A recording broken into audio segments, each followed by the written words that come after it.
शिव जी का सोमवार एक सुंदर सा भजन है, छोटा सा सुनिएगा। भोला के देखे के बे हाल भइल जियरा, भोला के देखे के बे हाल भइल जियरा, के चढ़ावे अक्षत चंदन के बेला पतिया, के चढ़ावे अक्षत चंदन के बेलपतिया, अरे के चढ़ावे आहो भोला धतुरा के पतिया, अरे के चढ़ावे आहो भोला धतुरा के पतिया, भोला के देखे के बे हाल भइल जियरा, पंडित चढ़ावे अक्षत चंदन पुजारन बेलपतिया, पंडित चढ़ावे अक्षत चंदन पुजारन बेलपतिया, अरे हम चढ़ाई आहो भोला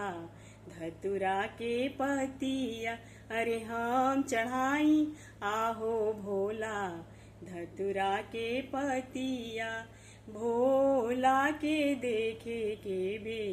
हाल भइल जियरा, के मांगे आना धाना के मांगे नहिया, के मांगे आना धाना के मांगे नहिया, अरे के मांगे आहो भोला दर्शन देव कहिया,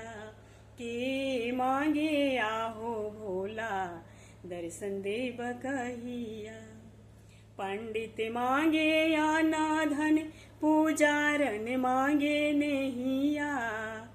पंडित मांगे आना धन पुजारन मांगे नहिया, अरे हम मांगी आहो भोला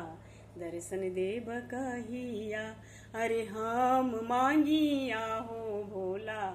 दर्शन देव कहिया, भोला के देखे के बे हाल भइल जियरा, बाबा के देखे के बे हाल भइल जियरा, भोला के देखे के बे हाल भइल जियरा।